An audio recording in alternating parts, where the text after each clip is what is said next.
Yo, what's poppin', everybody? Welcome back to the podcast, another episode of Caffeine and Green with your man, Connor Cardenas. Before we get into it today, I just want to give a huge shout out and thank you to my homies over at Steel Mill Coffee. If it wasn't for them, we wouldn't really have a space for the podcast, so thank you to those guys. And if you're ever in the area, cruise by, say what up, grab a cup of coffee, and say what up to my homies, Anna, Giles, Little C, Shay, and Riley, all the homies, and they would love it, so cruise by. And if you guys haven't already, head over to www.caffeineandgreenroasting.com today and check out the OG, the Issa blend. It's dark, it's chocolatey, it's bold. And then also, if you haven't already, check out the Victory Lap coffee inspired by my homegirl, Leof Clockley. It's a single origin Tanzania coffee. It has a little bit of lemon flavor, tropical, and a little bit of cacao. So it's super tasty. So head over there today, www.caffeineandgreenroasting.com. All right. My guest today is a longtime friend, a good homie of mine. His name is Andrew Traynor. He is the sous chef at Born and Raised here in San Diego. It's a very, very nice restaurant and a personal favorite of mine. But also at the same time, he was a rapper. He has like a crazy life that I had no idea about, and it was so awesome to hear, and I just loved every second of it. And he's funny as hell. So guys, please enjoy. So without further ado, my homeboy, Andrew Traynor, LAD. This your time to shine, homie. Let's go. Give me caffeine and green. It's your boy Connor. What's good? Good.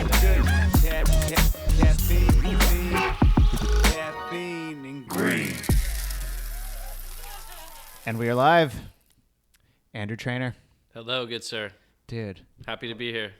Yes, sir. Here. Can you get closer to your mic? Absolutely. There you go. Boom. How's that? That's way better. Good. We're in here. Dude, welcome to Caffeine and Green, sir. Cheers. Cheers, brother. Fuck yeah. Man, I usually just get right into it when I do the podcast. Let's do it. I want to know. Yeah. I haven't seen you in It's been a minute. Yeah. And now you're the sous chef of Born and Raised. Yeah, that just, it kind of happened suddenly. I was at Morning Glory before this, and I kind of hurt my back the last week right before COVID, and sous chef was doing really good, and then the lead line cook was holding it down, so kind of I guess it was like that example of like, okay, I guess, these guys can take over, and opportunity came to me, and I said, all right, let's do it, and now I'm working with this guy who's really good. His name's Mike Brown. He was a chef for the Malarkey Group for a minute, and now he's over with Consortium with us now. And it's been great, man. We've been worked on the menu a little bit, and then we just opened up suddenly again, and now we're just back in it, Dude. But I mean, just going crazy, dude. You're so nonchalant about this. Like the fact that you're a sous chef. I don't know a lot about the cooking world, but I know much about like what I've seen on Chef's Table. It's like, yo, a sous chef that's no small feat, man. Like, yo, that's a big deal, G. No, I appreciate. No, man. No, for me, it's a huge deal for me too, man. Even being able to have the opportunity to take over Morning Glory, and just doing what we did the last year that I was there was amazing, man. We actually got Michelin recognition as well. Yeah, one of the 5 restaurants in San Diego, and like you were talking about your homie from my Sazo, and so that was a trip to me, because usually it's not a really breakfast thing, you know what I mean, that they recognize stuff like that. But we had a great team, and we just kind of made it come together. And so those souffle pancakes, you know what I mean? It's, something unique. People just line up, man. It's a 3-hour wait there on Sundays for brunch. So it's crazy, dude. People wait. I mean, you came in that one time, you seen the vibe. Dude, you told me the first time I came in there, you were like, yo, come back during the week. And I was like, okay. And then I came back and I brought the homie Leof and Cass, and then you brought that out.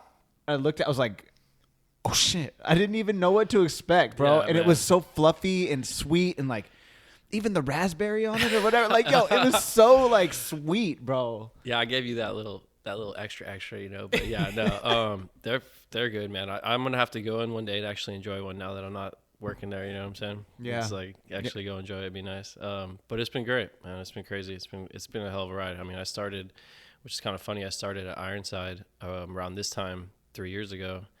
I originally did a stage, which is like a working interview, basically kind of the restaurant world, Sometimes it's an internship. It's a literal translation, but could be a working interview here in San Diego is usually what it means. And so anyways, I do that stage at Born and Raised, like almost to the date, like February. I think I was just looking at my phone, like 9th, 2018, you know? Damn. And I didn't get a job at Born and Raised at the time, which is kind of funny, but they were full, I guess. And then the chef was like, yo, you should check out Ironside. I know they need people. So long story short, I got in with Chef Mike Reedy at the time, and then worked there for about a year and a half, then went to Morning Glory as a sous chef, and then eventually ended up being the chef, and then here we are now. So you were okay, so after sous chef, you are the chef. Like you're the top dog. Is that what it is? Correct, yeah. Okay, You have the like executive chef, and then sometimes there's multiple sous chef, and in like a place like Born and Raised, you have it's just myself, and there's a couple junior sous chefs, but you need multiple chefs because you can't just have one. Sometimes two people is not enough, so you have multiple chefs, you know, making sure you have morning prep, you have service, you have pastry, you have just so much stuff to get done, and hectic. It's hectic. Yeah. Exactly. Yeah. So if you can kind of delegate and alleviate some of those tasks to other people, it takes a lot of pressure off, other people, enables them to do their thing, you know? So while you're doing all this, it's all hectic. You're doing all these things, but you're doing it with passion because it's a love that you're doing. I mean, I'm assuming it's more than a job to you. You kind of have, yeah. I feel like to get to that level, or at least enjoy what you do and not get burned out, you kind of have to have a passion. You have to have a passion. You have to be passionate about what you're doing. You have to love it, because there's going to be a lot of times it's just things that you don't love doing, you know, and you have to realize that's part of the job. Like if you're a chef, sous chef, it doesn't really matter. You're still going to wash dishes when the dishwasher's not there. You're still going to do things that you maybe wouldn't seem like the most glamorous thing, but it's part of the job. Yeah, and so, you know what I mean? You do what you got to do, you know? Yeah. So, and once you kind of take it like with that attitude, I figure it works out a lot better for everybody too, you know? So. Well, so what inspires, because this could be a kind of a layered question. What inspires you now while you're in the kitchen? You know, being one of the higher ups, or one of the main chefs who guys are going to, and a team of people are going to. But what also got you into cooking? Like, what got your passion going for cooking? I think honestly, I started cooking when I was probably like 21. And I really liked it, just working with your hands, being creative, you know, and doing that kind of stuff. And I think I stopped doing it because I was making more money bartending or waiting tables, and I've done pretty much every job in the restaurant, you know. And then I was also going to school. I went to San Diego State as well. And then I think when I graduated San Diego State, I realized I started looking up like culinary schools, and I just realized like, oh, this is something that I'm like really into. And because I was also went back in the kitchen working at a place like just a couple days a week to work in the kitchen, because I liked working at La Boca at the one spot. La Boca. Yeah. So and I was like, oh, okay, yeah. I mean, something I like and relatively decent at, whatever. And then the more I researched like culinary schools in America, I just realized it was like super expensive. And what I'd really want to do was like work in a restaurant or do an internship like in Europe somewhere, you know.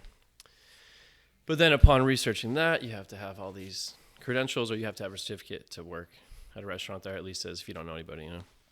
So then that kind of led me to that. And then I went to culinary school in France in 2016. That was like a 3-month program of school and then a 4-month internship. So it was like a 7-month thing altogether. Did you already speak French? I didn't speak a word of French. So that was like the most challenging thing, because I went in there and I was like, I knew how to say like bonjour and like. Dude, wait, where did you go to culinary school in France?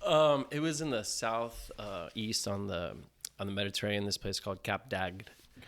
Cap d'Agde. It's kind of weird to say, but it spells like CAPD apostrophe ADGE. So like I don't know.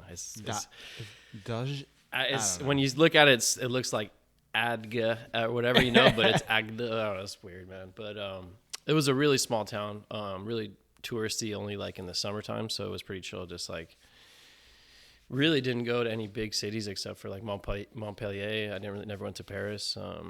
You never went to Paris? No. Oh. I know, it's weird. I still want to go back and do that, but it was just like school grinding. I had an apartment, and I was already broke. I didn't really have that much money. You know what I mean? Yeah. Like Paris was expensive, train ride, stay there, all that. You know what I mean? Like, Yeah, exactly. Yeah, you know. But I really, it's definitely one of those things. Like, kind of gave me a reason. Like, oh, I'll be back. You know, I'll do it again. But it was cool because just grinding, and then I mean, the first 3 months of school was like a vacation. You know, like I was living in this like, it was literally like a vacation rental spot, but the school had a deal because it's like on their off season is like nobody there, so they're just they rented dirt cheap, and then summertime they just so expensive that they can't do it, you know.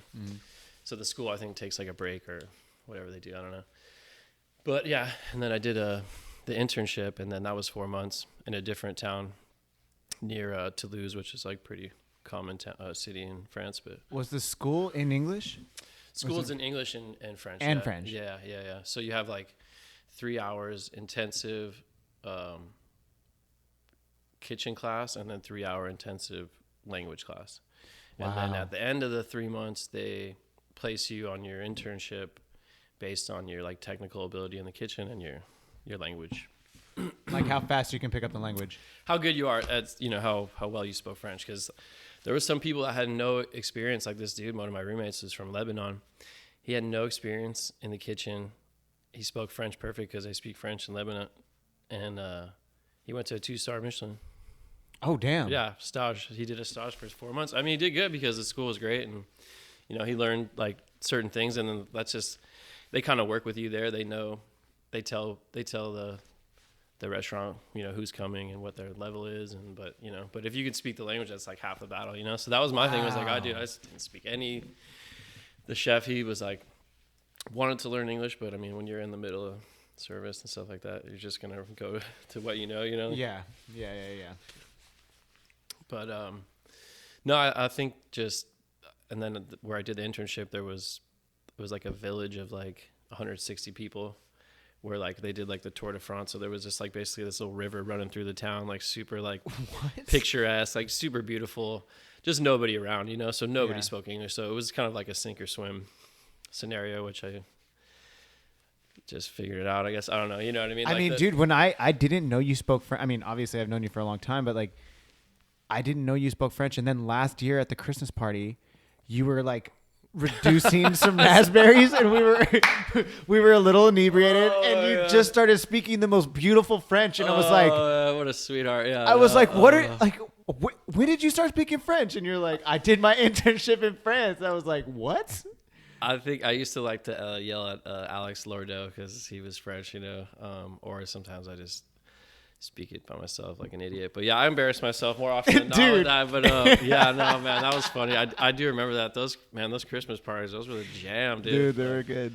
They were fun parties. But either way, sorry. So you did the internship in this village. I mean, you obviously you were able to swim. Like you spoke the language. You picked it up fast. For sure. It kind of even surprised me because it was one of those things like you're doing it all. You're immersed in it. You're watching cartoons in the morning. You're doing your little Duolingo apps, and you know what I mean? Like, but really, yeah, someone just constantly yelling at you in a language that you need to understand quick. You're like, all right, we better figure it out, you know? And I actually lived with the girl who was working there as well. We lived across the street because that's kind of how it works there. They'll supply like an apartment and food and stuff like that. And she actually worked there where I was just an intern, but she spoke very little English, but was able to, like, she had worked with enough interns, foreign interns, to where she knew the basics of like, no, he wants this, he wants that, you know. He would kind of, you know, she was very like, she saved my life. Yeah. But yeah, that was cool because now, so it's funny to be back here and have work with, you know, for certain like French people at restaurants, you know, like for now we have this, the AGM at Born and Raised, his name's Jean-Francois. So it's like, I get to yell at him in French, or he'll come to me, Andrew, qu'est-ce que tu fais, putain, blah, blah. You know, I'm like, all right, Jean-Francois, dude, chill out, bro. Like, so it's funny because he's a character. Like he's lived in Los Angeles. So he'll just throw up the W at me sometimes, you know. I'm like, who is this guy, you know? But dude, this fucking guy, I love that. I love that you actually still so you still speak French. Oh. Yeah, it's still there. It's still there. Like, it's one of those things I feel like you definitely, you'll lose it. You'll lose it if you don't use it. Oh, 100%. Per se. But practice it a little bit. I practice a lot of Spanish, working in the kitchen still and stuff. So I think having those languages, it helps you learn other languages. They say once you learn 5 languages, they just you learn them really quick. But I don't know about that. But Dude, my friend Merrick speaks like 4 languages. It's amazing. yeah, no, it's crazy. In, I like, remember that, fluently. dude. Yeah. Oh no, it's Oh insane. yeah, you met Merrick. Yeah. Oh yeah, my that guy God. crushed. Yeah. Yeah, I forgot about that. Dude, you were there when we were having like the That's barbecues. when we were roommates, dude. Yeah, or not roommates, we were neighbors. You were living with Cape it was May. Bucky. Yep. And then Cisco was staying in stay at the house too. Yep. Damn. That was a minute ago. I totally kind of forgot about that. 4956 Cape May. Mm-hmm. That was my. I just remembered that. Damn. Yeah, dude. I remember one time I was like at home chilling, and then you just like came in you knocked on the door, and then you just like came in and you just tell me how you like graduated from state with a communications degree, and I was like, what? Yeah. Shit. Wait, that was right around that time. Yeah. I don't even know. I don't know if it had just happened or if it was like maybe a year or something. Or It was around that time for sure. Yeah, we're Bucky and I lived together for a little bit, and then I forgot where I went at. I think I literally moved down the street. Okay, man. Did you really? But yeah, for sure. And then right after that is when I moved a couple times and came back. But yeah, man, it's a trip, dude. Dude, so what got you into? I already asked her that. But like, what motivates you? So now, like, what motivates you now when you're cooking to like develop a menu? Are you drawing inspiration from like seasonally, or are you drawing inspiration for something that's like deeper, like you have a connection to the food, like kind of thing? I mean, I think ultimately it's like it definitely became like a passion and something that I'd love to do, like whereas before I would say music was my passion, it still is a passion, but now it's definitely it's became something where an outlet, where you can be creative and do that kind of thing. And at the end of the day, you want to make people happy. I think that's my goal is like, people come in and they're stoked on what they had, and because you want to make something and you want to make it great, but if you're not doing it for other people, then it's kind of like, what's the point? You might as well do it for yourself at home. You know what I mean? Or yeah, I don't know. I feel like, I don't know. There's a lot of different ways to, I guess you can go about that, but no, I think it's just really great to make something and have it received well, mm-hmm. Whereas the way I guess you intended to, like you came up with something, and then there's a whole nother process too, where when you can think of something and then you can conceptualize that and materialize that, and see it in fruition, that's a whole nother bringing it to ball life. game. Yeah, man, no, it's crazy, man. And so it's like you really got to tap into, and then really know how to be resourceful too. I think that's the thing, right? Where it's like, if I don't know something, I just ask people, you know what I mean? Because like I don't, there's a whole, I think, like a chef stigma where it's a bad juju to say you don't know something, or I don't know. It's a weird. Well, people don't want to look stupid, right? Especially if you're like a professional and maybe you've been in the game and hey, maybe you skipped that chapter or something. But people get super embarrassed when they're like, "Oh, I don't know this." It's like, well, you can maybe just Google it, because most of the time you can just like, "Oh yeah, I've heard of this," or like you have something to relate to it. But at the same time, I would always ask my mentor, like all the time. I'd be like, "Yo, so Steve, are you going based off of feeling, or are you going based on this or this or this?" And he would like throw his hands up and he's like, I don't know. Like, I just kind of doing what I know how to do. Right. But then I had another mentor, and he was like super about the science. So he would exactly break down to what it was that he saw or what he understood, but he was also kind of like rude about it sometimes. So, right. But you definitely have those type of like, that's what I kind of tell people a lot is like, I've always learned off of like, I think everyone does, it's either negative or positive reinforcement in anything, either say, oh, you do a good job, or you're doing a bad job, or however, or you can do this better. And I guess it's just kind of knowing how kind of people operate and what makes them operate. If you have a team, and even just knowing yourself, like if you know that you're going to shut down when someone says this, then it's like, maybe you think about how to react next time, or don't react, that's a whole nother ball game. But no, I think I'm the same way. I like to look at things from every possible perspective that I can, because I feel like that just gives my internal perspective, a little more ground, a little more solid. It's well-rounded. Exactly. Yeah. No, but at the end of the day, I agree, because it's like you really just go with your intuition. It's like, and you have certain little tricks in your pocket, things that work or things that have gotten you or worked at different. You've worked at. Everyone's just really kind of just worked at somewhere, has an idea, they've seen it, they've done it, they're just redoing it. Yeah. That's just kind of how it goes, right? Like, well, this is a really good way to go about it, because I think I've talked about this before on the podcast, where leading up to working at 7 C's, I knew how to roast, but I didn't have my own style or my own feel about what I was doing or the confidence. But then I go to 7 C's and I got challenged by like all these different coffees from all over the world, things I've never done before, and creating things from scratch. And then to see it being well received by the community and by the people. And then at the same time, I found I don't want to sound lame, but I found my voice through roasting. And it took about 4 years to get there. And then I was able to I got I don't think I have a routine per se, but I have, music I want to listen to, the vibe you're feeling, no, for sure. Yeah. I know what I need to do to recreate the things that I love and that I can taste in my coffee. And it if I skip a part of that, or if I'm not doing something that I don't feel is a part of it, it reflects also in the roast. So I would definitely say I don't know, No, I totally get it, man. I'm 100% about that. You just you have a certain routine, it gets you in your rhythm, but it's also about knowing it, right? Finding because now I'm sure you have your own style now, your own steed. When you're in the kitchen, people know LAD's in the kitchen. Do people even call you LAD anymore? No, dude, no. Not really. No, man, it's funny. It's a long lost. I think maybe you and Cisco and a couple other people do, but yeah, no, it's kind of funny, man. I'm just all right. I still have you on my phone.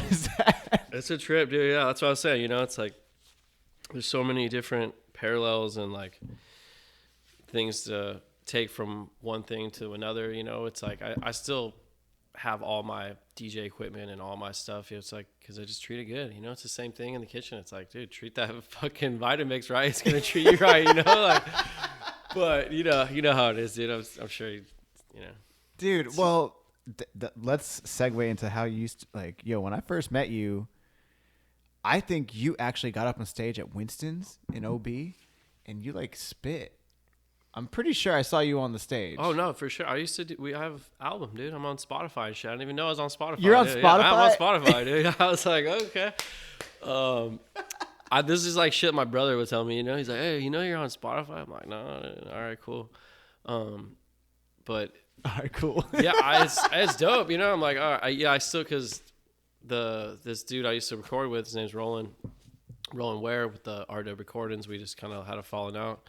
And so he still kind of handles all the business side of it, but that for me, that was a project that I just kind of let go of, but it was dope because from that project, I went to Brazil actually in 2011. That was right after we were neighbors, basically, right after that time. What? Yeah, dude, the dude who made the beats for the album is called Illogic. We did a whole full length LP. This dude was living in Brazil, and he was sending us all the beats, and then him and I started contacting each other. He was you should come out to Brazil. We'll work on a project here. I got a studio, apartment, this, all this, I was all right, cool.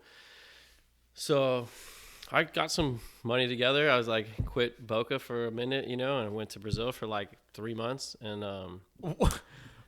We shot a music video and we did the whole shit. Yeah, is it on YouTube? Yeah, it's on YouTube. Check it out, dude. LAD, Day in the Life, dude. The music video is actually pretty dope. I'm not gonna lie.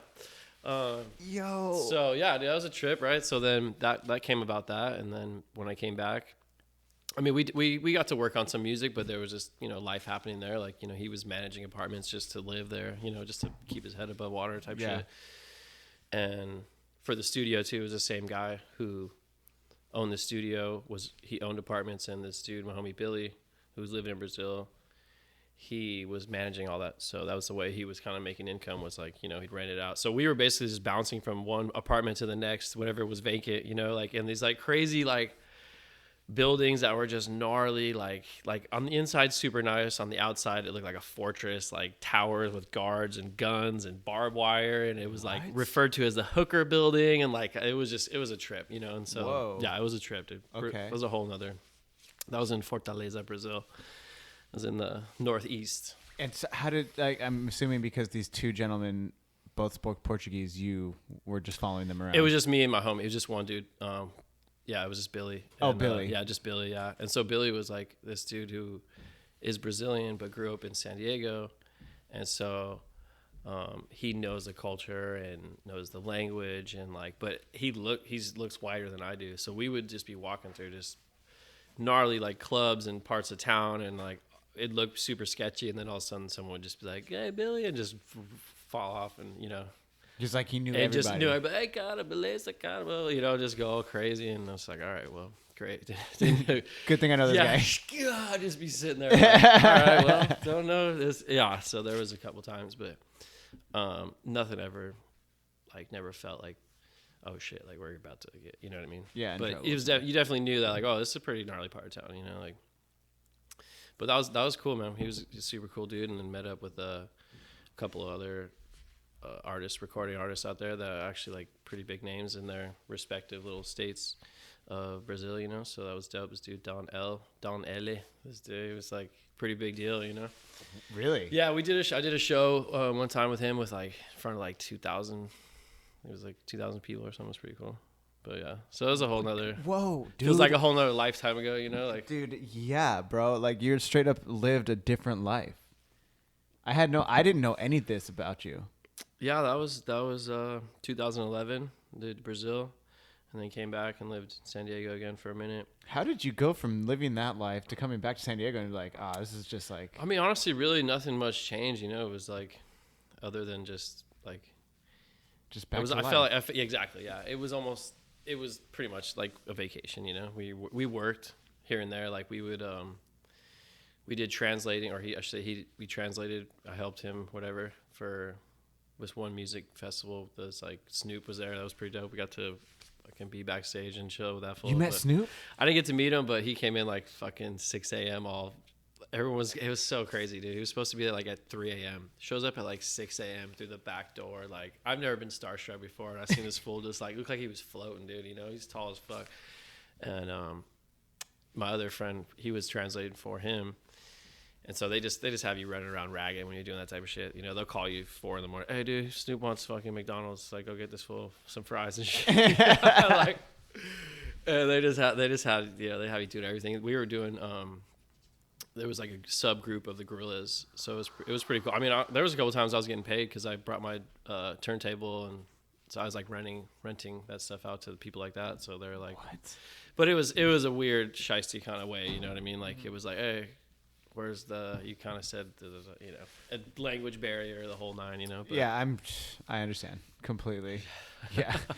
Dude, wow. Yeah. Wow, dude. So, okay, then my next question after that is, you've obviously been rapping for most of your life. If by that point you were, good enough to do these things and go to Brazil and then meet these right people, what got you into rapping? I think just growing up in LA, like part of town I grew up, it was like. Where did you grow up? First it was in Hawthorne, and then I moved to Torrance. Hawthorne, like the dirty? Hawthorne, California, yeah, by next to Inglewood and shit. And then when I was like 10, we moved to Torrance, and then I moved to San Diego when I was 19. But from those, 10 to high school, all that, you know what I mean? Like, even growing up in Hawthorne, I remember I was like 4th grade. I had Doggy Style album was like the first CD I bought. Dude. My mom made me throw it in the trash, Did she really? Oh, for sure, yeah. I had her buy it for me, and then she threw it in the trash. I was like, fuck. But yeah, thanks, Mom.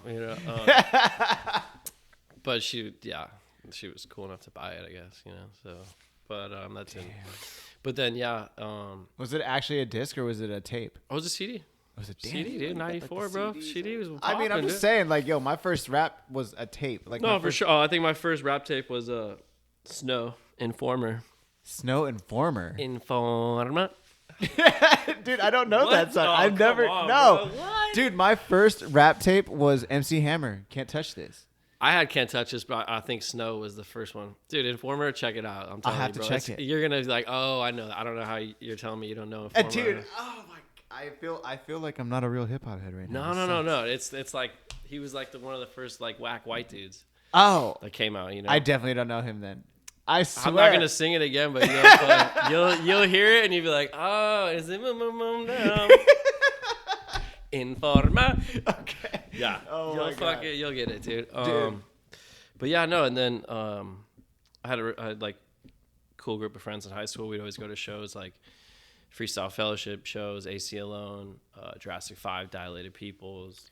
Yes. Big. So that was like a big, just playing Jurassic 5 when you walked in. Jurassic 5, you know, all that was like huge LA hip hop underground scene. So that like those shows were just unbelievable at that time. Like it was really like a cool scene to. What about Murs, Living Legends, the Grouch. Like, man, I remember like going to shows when like what's the group? The Black Eyed Peas. Like before they had Fergie and shit. When like, they were like joints and jams? Yeah, that's my joint. That's my jam, dude. I used to turn that shit up and play it again, dude. That used to be...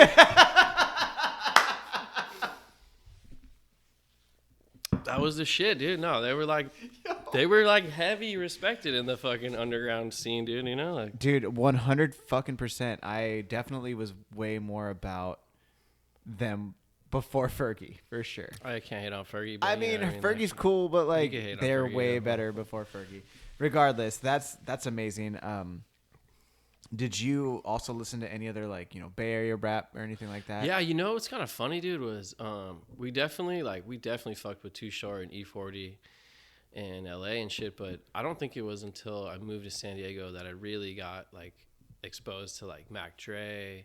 And like everyone was bumping the Loonies and shit like that. You know what I mean? Like but like honestly, like I had never heard of Mac Dre until I got down to San Diego and was like maybe 20 years old, 21 years old. I was like, holy shit, dude, this dude's pretty dope.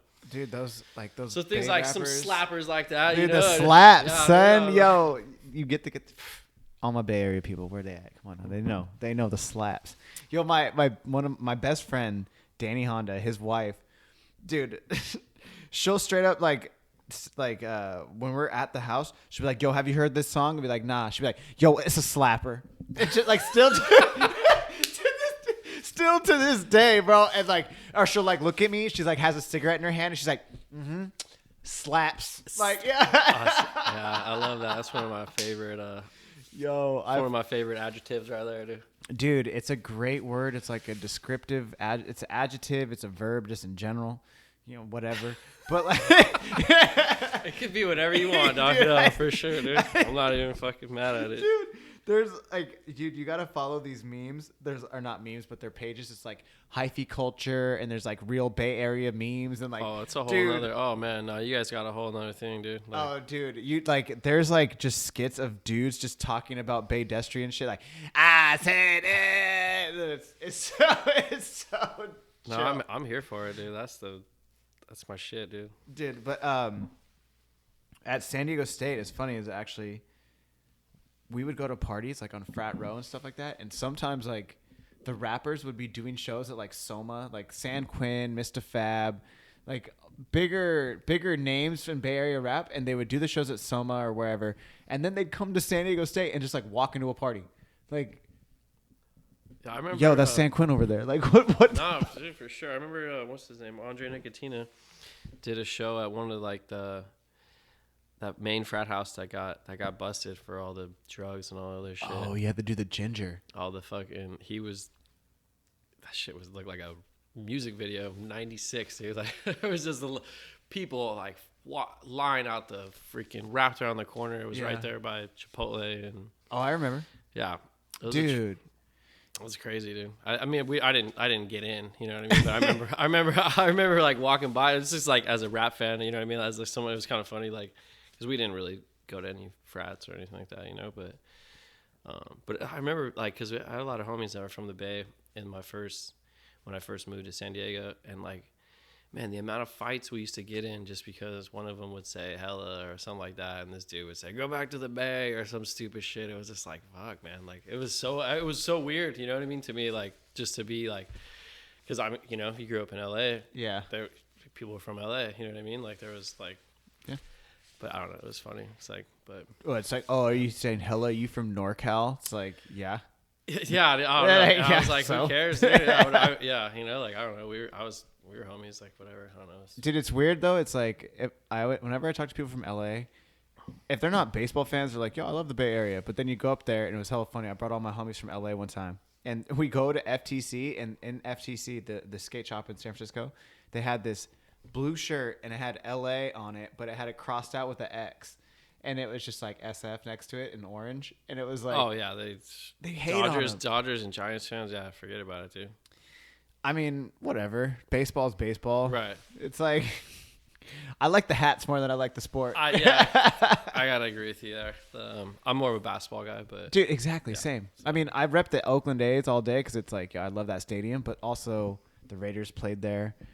Now the Vegas Raiders, but the Warriors play right next there, so it's like Dubs all day.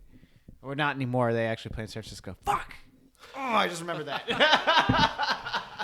No, I mean I've always been. My brother was always a Niners fan, so I've always.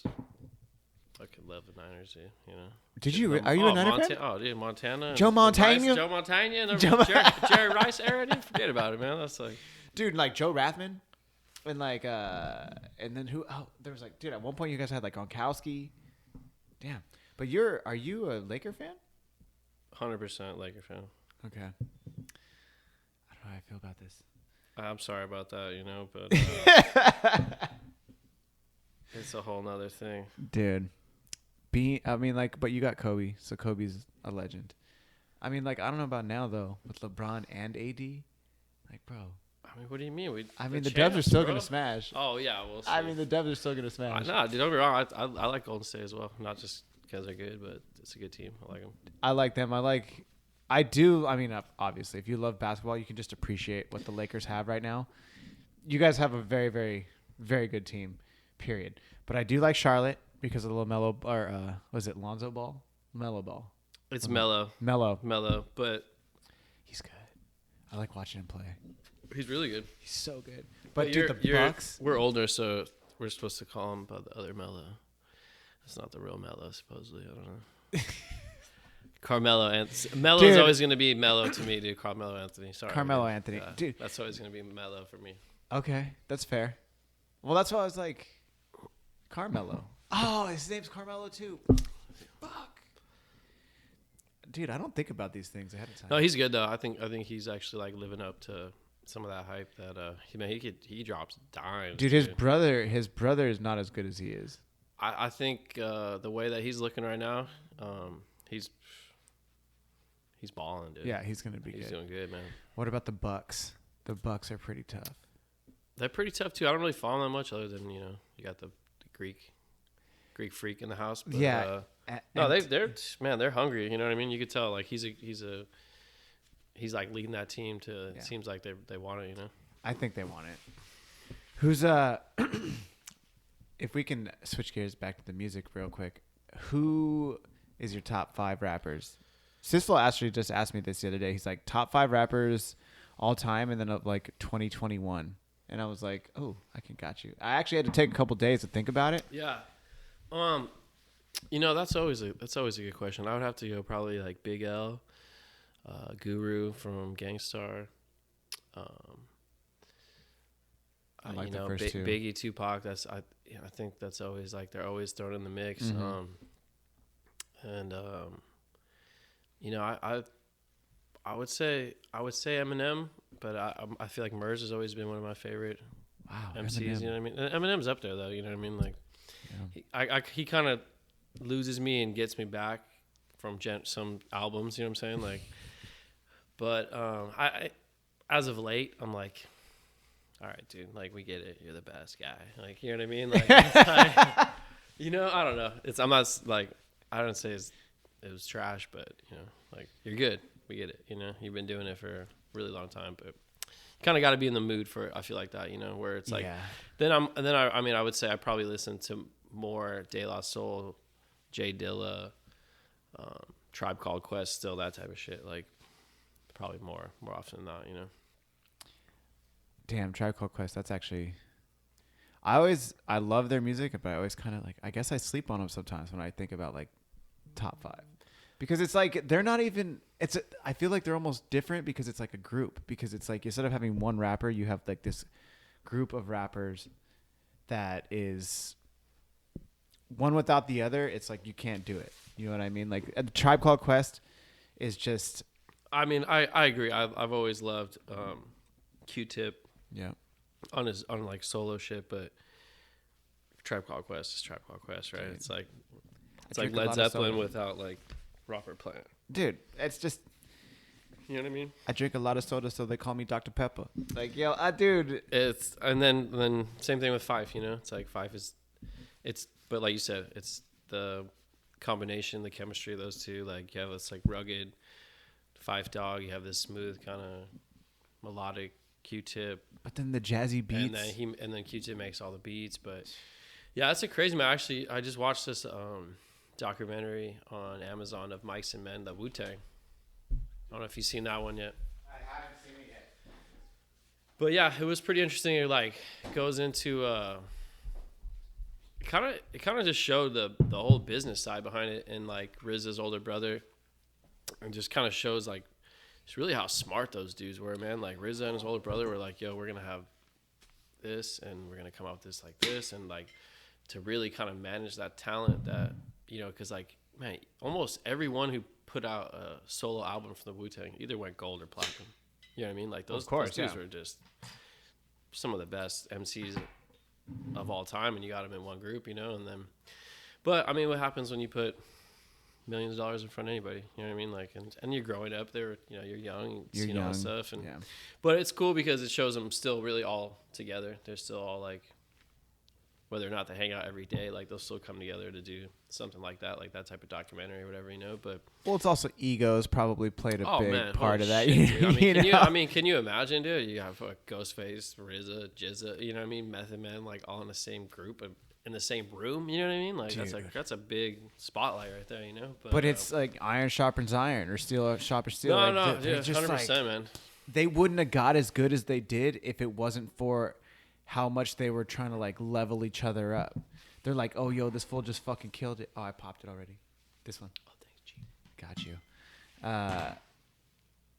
I mean, I think that's super awesome that they did that, because it was like, I like Method Man. I think is like a personal favorite of the whole crew, and then like Chiz is very good as well. But either way, I think when I listen to them by themselves, it's like, it's again what we're saying about like just one without the other. They're good. Their albums are good, but they're not great.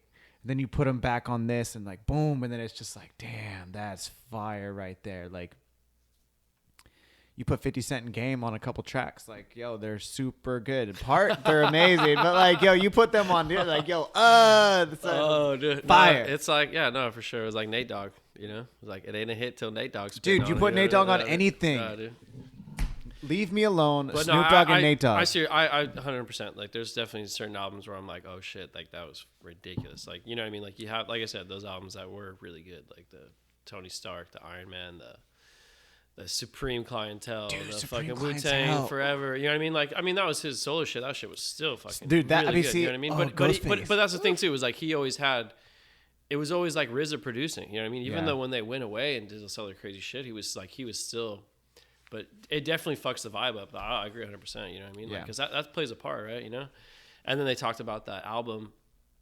That was like they only made one copy of it and all this other crazy shit. So it gives you a totally different perspective on like the group itself, and like kind of see just, I think it really like humanizes kind of like each individual of like, well, then he want to do this at this time, and then they want to do this, and then. Did you read the Tao of the Wu? Like they had put out 2 books. I didn't read it, but oh, bro, they're so good. I'll have to check it out. Yeah, they're so good. Okay. The second book, volume 2, like it's actually written by the RZA, and it's like their mathematics and like their whole like right, yeah. They all talk their about shit. all the stuff they go. That book is super good, and then they made like the volume 1, but the volume 1 was more like a kind of like a biography about the whole crew, and I mean like a biography of each individual and all those other things. It was still good, but the second one was like fire by RZA. Ugh, it was so good, and it just gives you. He would talk about like how he would like him and ODB would like go into these these movie theaters late at night, and they'd be just drinking 40s all fucked up and like smoking blunts and like watching kung fu movies. Like it was crazy. And he's just yeah, because they're cousins. Yeah. Yeah. So like that's it goes into that too as well, where it was basically like RZA, ODB, RZA's older brother, and ODB would beatbox, RZA would rap, because originally RZA got on before anyone else, as Prince Rakeem was his name, and he had a single, forgot what it was called, Ladies Love Rakeem. Yeah, Ladies Love Rakeem. That was what it's called. I love you, Rakeem. Yeah, that's something like, yeah, that's how. And it just like, it wasn't him though. You know what I mean? That wasn't his style. It was just kind of what someone molded him with, what they wanted him to be, type of thing, you know. And then when they formed the Wu-Tang, they kind of had like one of the first ones to have that like, what do you call it? Just carte blanche, just to do whatever you want, a contract. You know, they just had no limitations as to like what they can say or they can't say, and you know, so that's kind of how that turned out. But it's crazy how that works, right? Fuck. Dude, I love that. I fucking love that. What do you, if you were to go just top album, like, I know it may be hard, but like top 3 albums, hip hop, for you all time? Damn. All right, that's pretty tough. I would say, it can be in particular order or no particular order at all. I think one of them would have to be like Moment of Truth, Gangstar. Moment of Truth. Big L, The Big Picture. The Big Picture. Yeah. Okay. It's pretty up there. Shit, dude. I'm about to get back to on that third one, you know. Okay. That's a pretty loaded question. I mean, it is. Like, what do you take to the moon? I don't know. Dude, on Big L, one of the times I went to New York, I don't remember if it was the first or the second time, but I went to 139 in Lenox in Harlem. Oh, no shit. And I mean, it's definitely, you know, we were standing there and the dude was like, "Hey man, have you heard of Big L?" And I was like, "Yeah, G." I was like, that's why I'm that's tripping crazy. Right now that I'm standing right here. Oh shit, dude, that's crazy. And he was like, "Yeah, this kid who actually took me to Harlem, he was from Oregon, but he was dating a girl from back then, who grew up in New York." And he was saying that like, yeah, back in the day, like you definitely would not be able to stand here right now. But now it's like we're skating and it's like we got kicked out of spots from people in like the houses and stuff for sure. Right. But like the danger zone, dude. That's what I'm saying, crazy, bro. Yeah, no, man, the album cover. I was literally just standing underneath it. I was like, oh my god, 139 in Lenox. Like it was a trip. That is a trip. They didn't. I don't know if you've seen like they made like these like rap quotes on these like street signs, like a Tribe Called Quest. There was like because it talks about whenever they like mention a song. Sometimes I know Merce has one in LA, but it's just like what? It'll be like on the street sign. It'll say like Tribe Called Quest. You know how they reference like I was on 139 in Lenox. You know what I mean? Like yeah. Like, it says some shit like that. Rap quotes, I think it's called. I don't know. Dude, check it out. It's pretty dope. Yeah. It's like has a bunch of shit like that. Like on the boulevard on 39. Yeah, on fucking Tribe. One of the Tribe songs. It's on there. Forgot where it's at. Damn. Dude, yeah. I think it might be 39 in Lenox, but that's a different album. I don't know. Get my fucking rap albums confused, bro. Dude, there's so many. I mean, okay, well, my next question then is best rap show you've ever seen? Damn, dude. Honestly, Cisco and I saw KRS-One at Winston's. Yes. Yeah, like... that was only a couple years ago. Nah, it wasn't that long ago, man. That was like, shit, dude. It's so crazy to think about that now, like pre-COVID shows, right? Like, because it was a... sweaty fucking nuts to butt, shoulder to shoulder. This dude, man, he put on one song that he did that was like a written album song, and it was the one with him and Primo, and then freestyled the whole set. It was crazy, just the whole set, and it wasn't like you got tired of hearing it. It was like, holy shit, like you dropping bars. He was just fucking going off. They had to flicker the lights on him to get him off the stage. Like, I had never seen that before. It just blew my mind. Like, holy shit, dude. Like, this guy was just there for the real deal. And my homie, who booked the show, he told me that all he asked for was, he just said he wanted $10 per person, basically. That was in the house, like $10 he didn't, per person. it was a small club. I don't know. There must have been maybe fucking 150, 200 people they fit at Winston's. How many? It was cram packed. No, dude, I remember they were. I saw that. 300 people, right? But that's way too much. No, 200 max. Right? Yeah, you can't fit that many people in there, right? So, but that show, man, holy shit, it was like it. I remember seeing that on Instagram. Like, is KRS-One really coming to Winston's? And then I remember Sisflo was like, "Yeah, he's coming." I was like, "That's a trip." Yeah, that was Destructo Bunny. That dude, he brought a lot of really good like hip hop acts to. Yeah, so him and I we do a lot of shows together. We actually had a track that's on. It's funny because I seen it on, like, you know, you look up songs on Instagram. It's on one of those little songs called "Good People." What? Yeah, Destructo Bunny featuring LAD. Damn. That's a pretty dope little track, dude. I guess. LAD, the rap name LAD, for everybody who doesn't know check this. It out. Live and direct, Caffeine and Green. What's up? But no, dude, go check it out. Yeah, I get, you know. Dude, I love Spotify, that. Dude. Nobody else calls you LAD anymore. Yo, bring it back. It should be Chef LAD. Yo, that's what's popping. Like, it's easy. It's an acronym. You could say it's an acronym for, like, lifestyle, admiration, like, money. I mean, no, that's LAM. Oh, shit. Like, no, you know, I mean, I think that's the acronym was like Los Angeles dialect or Los Angeles derelict or whatever. Is that what it was? You know, it was one of those, like, could be one of those things, you know. Fuck yeah. But yeah, dude, it's too much to say. I don't even like saying my whole name, you know. I'm like, okay. Every time I say my name, people think I say Edgar. Edgar? Yeah, so like, what's your name? I'm like, Andrew. But I guess I say my name fucked up, so that's my Andrew. I just mumble shit. Yeah, I'm sorry, I gotta be like, and then I sound like a fucking Dexter the psychopath killer when I'm like, my name is Andrew. Like, fuck, dude, I'm sorry. Yeah. Okay. Wow. Anyways, dude, yeah, you know, obviously fucking a little weird a little bit, but no, you're fine. You're fine. Dude, okay, so what was the moment you knew you wanted to start rapping? I think we were in high school, and I just had a bunch of friends that were just like-minded, just love hip hop, and we would go to shows, and we would just fucking freestyle in the garage and record fucking songs on the 8-track and on fucking tapes and shit. Yeah, and then my homie got an MPC, and that was like a holy shit moment. Like, oh my god, like, because that thing was just like, you know, it seemed like this computer from fucking alien ship or something, you know. Like, if you knew how to use it, that was a whole nother thing, you know. But to be able to like rap on something like that was like, oh shit. And then when I moved down here, I went to Grossmont for audio communication.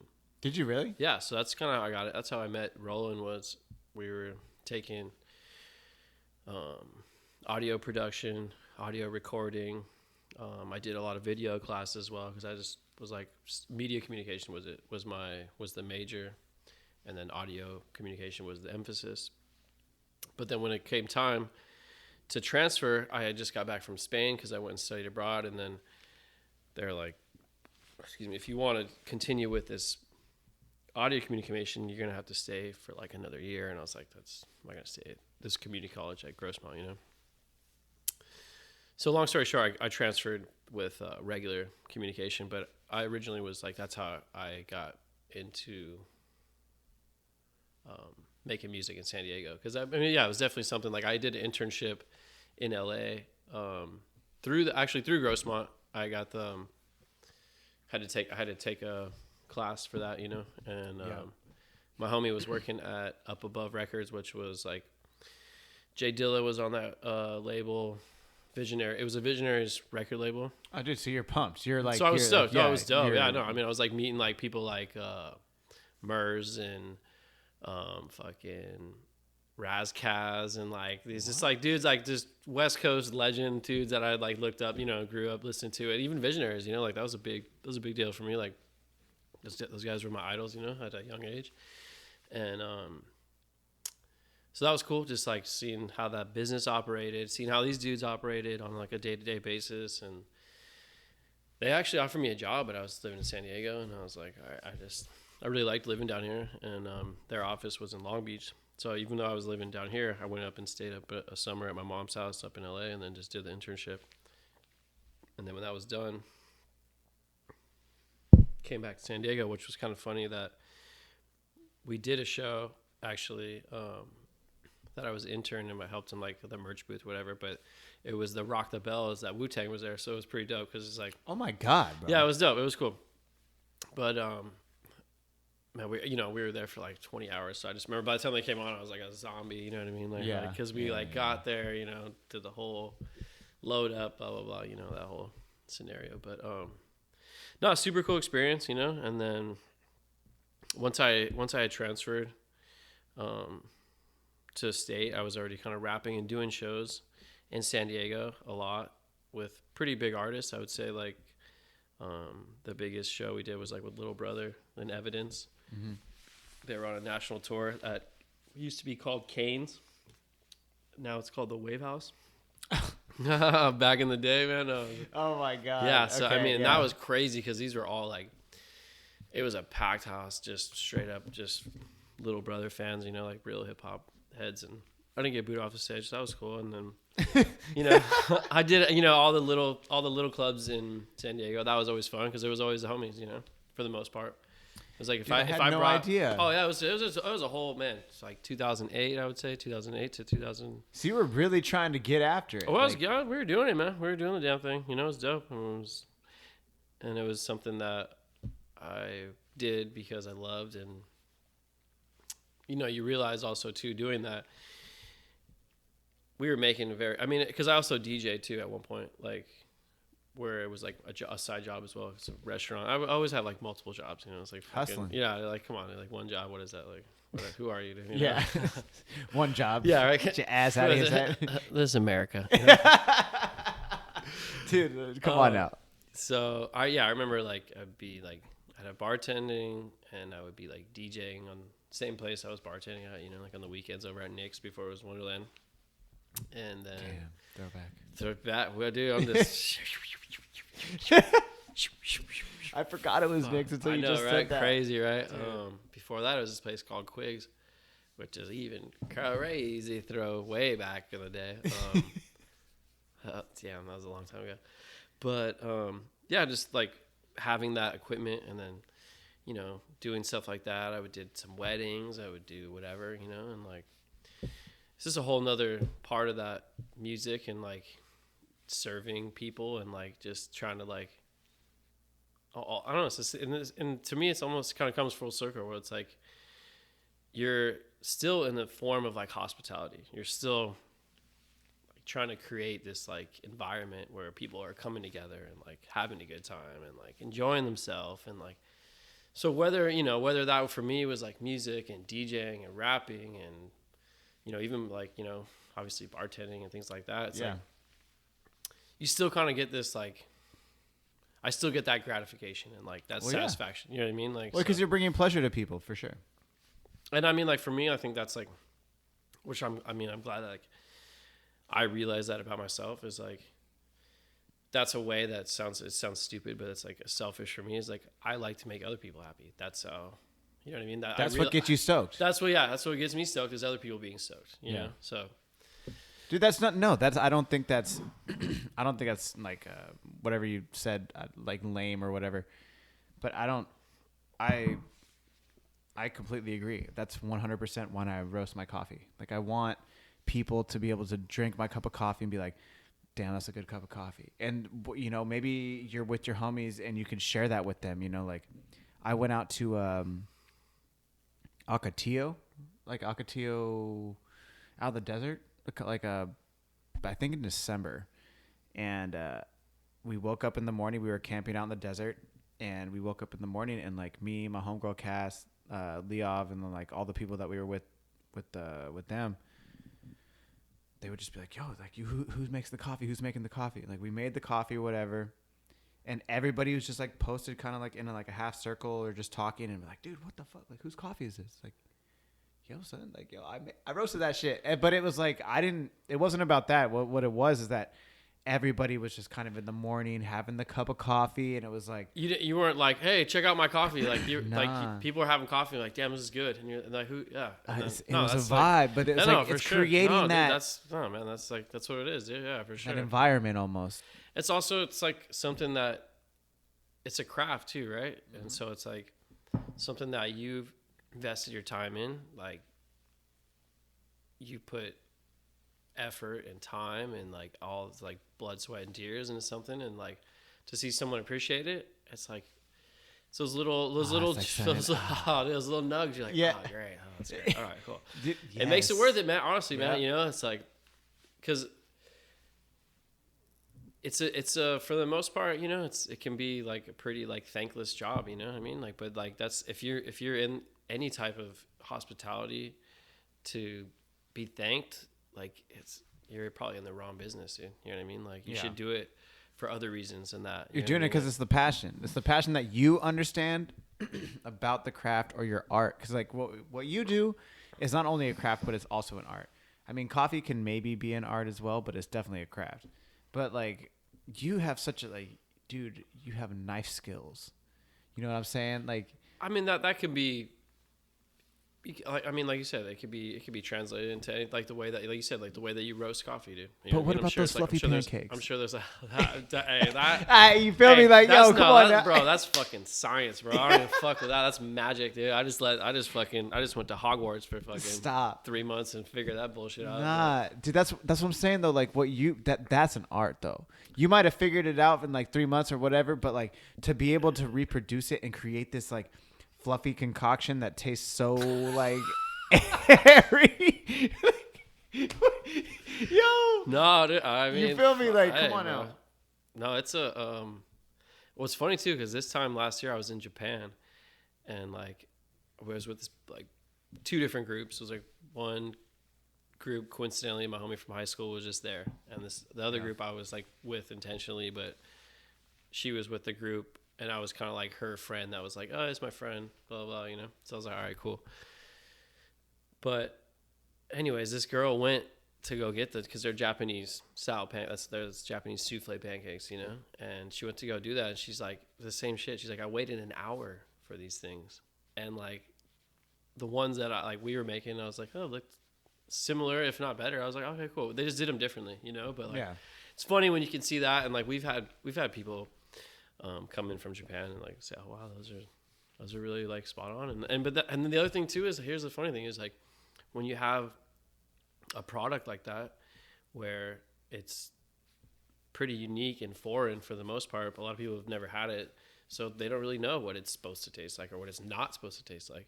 Of course, it kind of becomes its own thing, and so that's like those are pretty, you know, like as much as I'll wake up some nights with just nightmares and like feel like, you know what I mean, like I've still got pancake batter like stuck to my like freaking pants, you know, like you're right, it brings people joy. And so I was like, yeah, of course, like these things are great, you know, like dude, if you make them perfect too, I don't know, I was blown away. It's crazy. That's good to hear, man. Yeah, because I think that for me, like that was my biggest challenge, was somewhere between the meeting the expectation and the reality, because it's like I don't wait 20 minutes for anything. People are waiting an hour, 2 hours, 3 hours for a pancake. I'm like, shit, dude, like this pancake better be fucking off the hook. Like, well, you're putting that stress on yourself as well.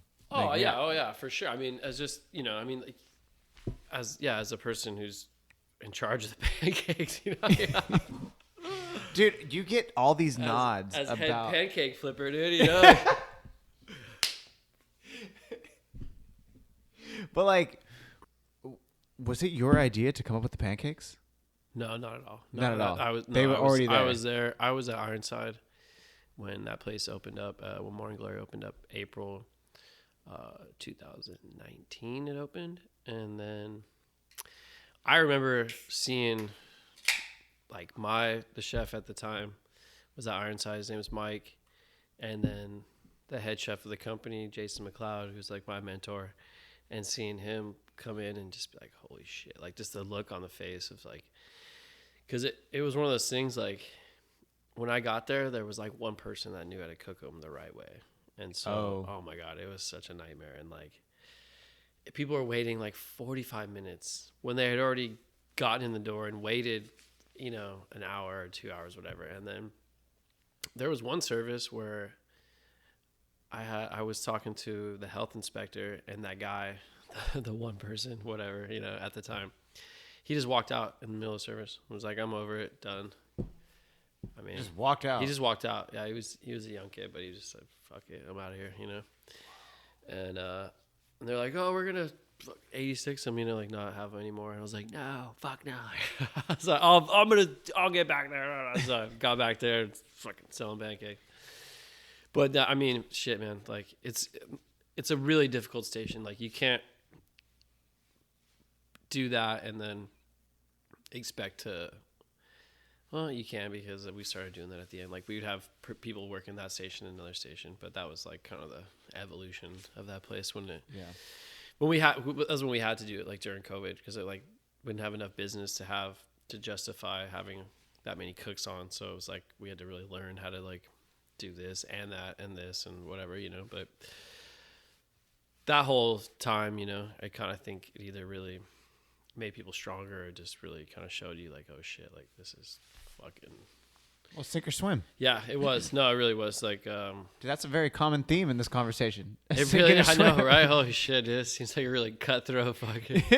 I mean, it's from the sounds of it, it's like you've never taken a traditional route. You've definitely taken more of a hustler's ambition at it. I would definitely say you're like multiple jobs, getting to these other things. Now you're into cooking. You're almost at one job, I'm assuming now. No, I've been Johnny One Job for a minute. Johnny One Job now, and you but know what, though? Like I honestly though too is like, because I realized that though too, man. Like it's like you can be good at a lot of things, or you can just be great at one thing, and even at one job too. And it's like I realized that as a cook too. I'm like, I try to work here and I try to work there, and like, yeah, it's cool, like you're getting money, but like you're so tired, you're so burnt out that like I can't give my 100% to just one place. And even like I worked at like Hodad's for like 5 years, and like place like that was like I would go from that place. Did you really? Yeah, I worked there for like so it was like there was a whole nother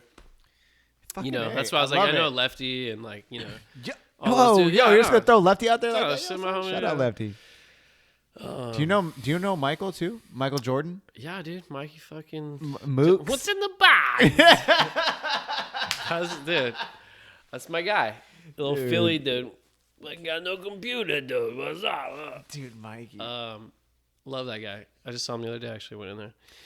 Can I tell you a little Mikey story real quick? So Just before we get past that Hodad's. I was living back in the Bay Area in 2015. And I came down to visit Leslie, and I fucking seen Mikey at the skate park, because like there was like some skate thing that was happening. And I was like, yeah, I'm gonna go down there. And she's like, yeah, it's totally fine. So I go down there and I roll up and I see Mikey, and Mikey is just lit.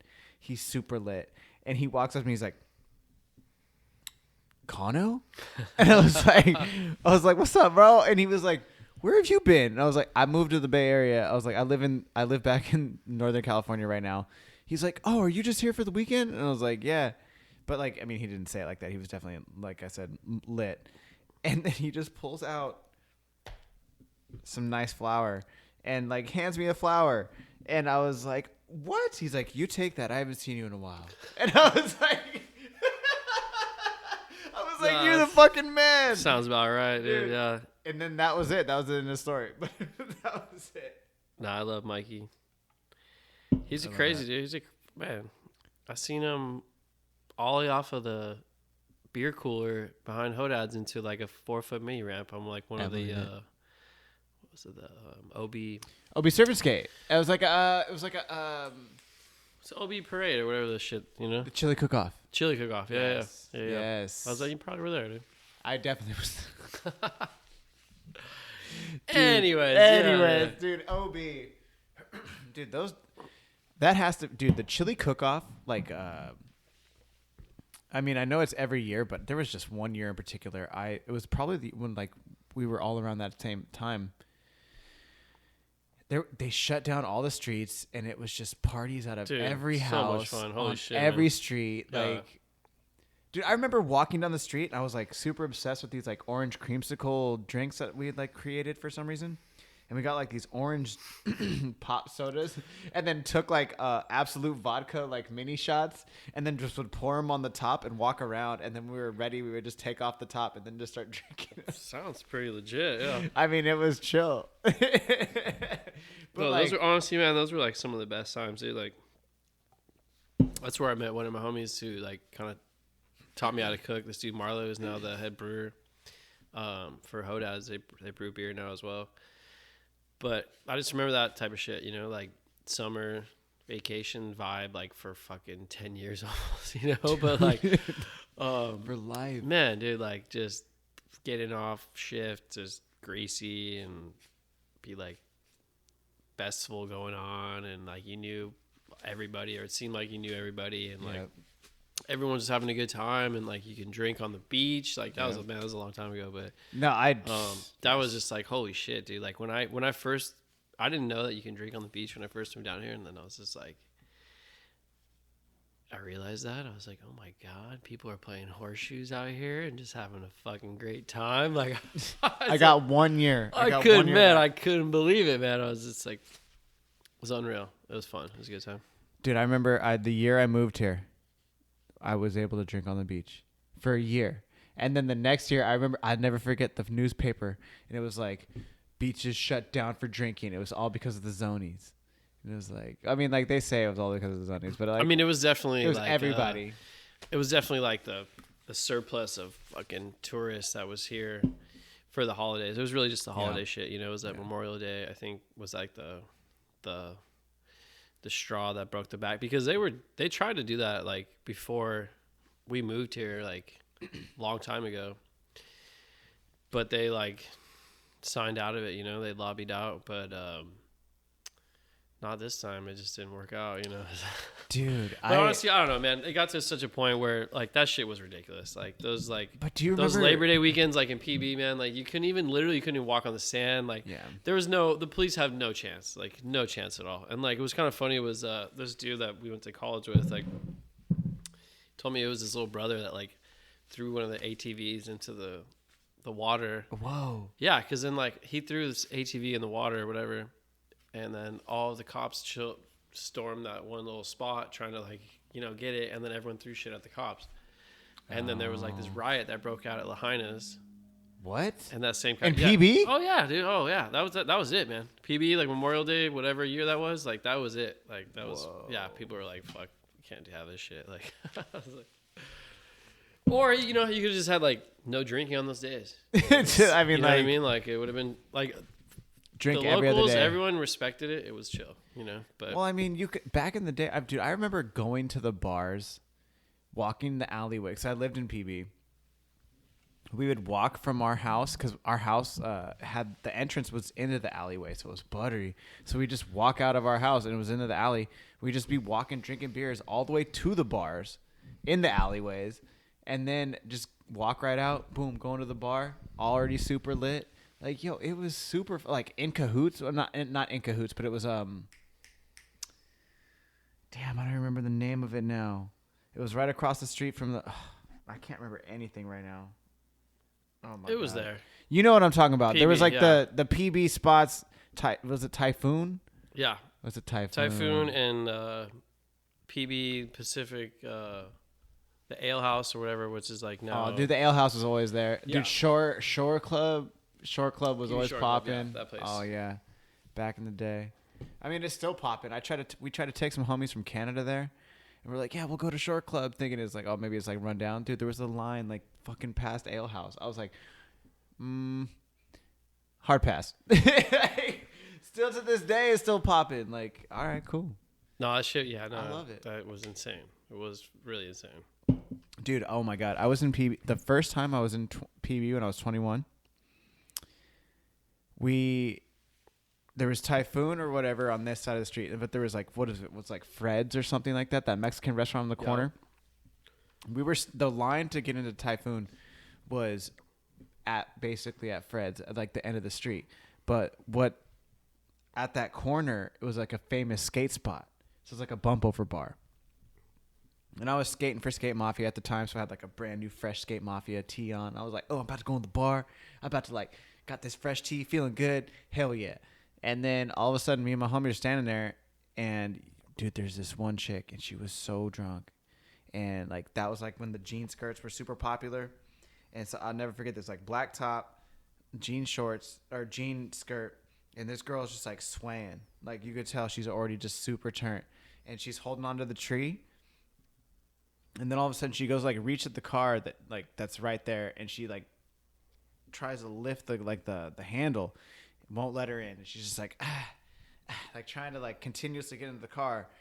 And then she's holding on the tree, holding on to the car, and then dude, I shit you not, bro, just a stream just started coming straight down, and it was crazy. She started peeing in front of everybody, standing up. I believe it, dude. Yeah. I was standing there with my homies. I was like, yo, look at this. Look at this. And then it was like a stream and then ran down the leg. And she was just no shame. And she's just standing there like this. And then she fucking just walked away. Yeah, I mean, like PB is like a werewolf rule for me, you know, like the sun goes down, dude. I try to get out of there. Like, I just... on principle now, you know. Like, I mean now because you're old enough now to know, but this is 21. No, for sure, yeah. Silver Fox and all that. Damn, the Silver Fox. Yeah. I forgot, that's dude. When you know. Remember when it used to be Moondoggies? It's something else now. It's like doesn't even look like anything else, but it was Moondoggies for a minute. I definitely remember Moondoggies. That's like, you're gonna make me feel old. I don't even dude, know. That was one of the spots back in the day. Yeah. Oh man, shit. How old are you now? 36. You're older than me? Mm-hmm. I did not know that. Whoa. I didn't either. Dude, that's crazy. You know you're going to put me on blast like that. I didn't worldwide intraweb, bro. No, I'm just kidding. That's whatever. It is what it is. Dude. You know? Okay, so back to chefing. Now that you've moved over to Born and Raised and, you know, providing COVID doesn't shut us down too much anymore, what is a next goal or another, like what's for you is the next step in your opinion? Yeah, that's a good question. I guess, you know, just to be where I'm at and fulfill my position to the full potential that I can for now, you know, be there and try to really just execute this menu that we've been doing and like get this, because we have a really good team there. So I feel like we'll get this, and then, you know, I don't know. So that's a good question. As for now, I'm just kind of locked into what I'm doing, you know, as far as that, like being a sous chef is like being new at this place, and like, because now it's kind of fun for me because I've been like cooking again, like working as a cook, like as a prep, basically whatever we need, because that's just kind of, it's what your job is basically, you know. But yeah, no, for now my goals is like kind of getting Born and Raised to be, it's already a good restaurant, right? But like I feel like it could be really great, like on that level, and keeping it consistent, you know. And you know, from there it's like, then I kind of focus on the next move. But yeah, it's in this type of thing, like, yeah, for sure. Always have like your long-term, your somewhat long-term goals and that type of stuff. It's always like in your mind, right? It's like, it's a marathon, right? It's a marathon, baby. It's a fucking marathon, right? But like, marathon continues. For now, it's like, just been getting adjusted to this new team, because, you know, before I was used to, you know, running the team, whereas now it's like, I don't have a problem with that. Whereas like, I feel like some people have that problem where it's like, I can take the back seat, you know? It's like, I have no problem. Well, because you want to learn. I still want to learn. Exactly. You're developing, bro. You're still like, you're honing your craft, your mastery of the kitchen. No, 100%. I mean, it's like, if you're doing something and you stop learning, then you get complacent, and then it becomes boring, and you get comfortable.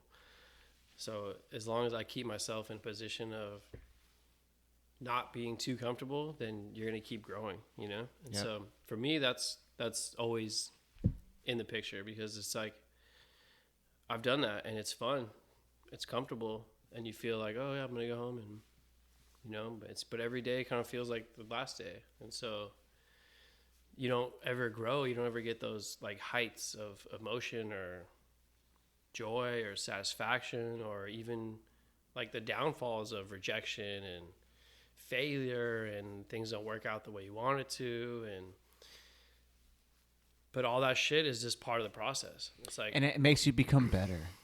Bro, it really does. It does, man. That's what it is, right? Like you don't go through that shit if you don't. Man, I've fucked up so many things on so many different levels, on so many different times.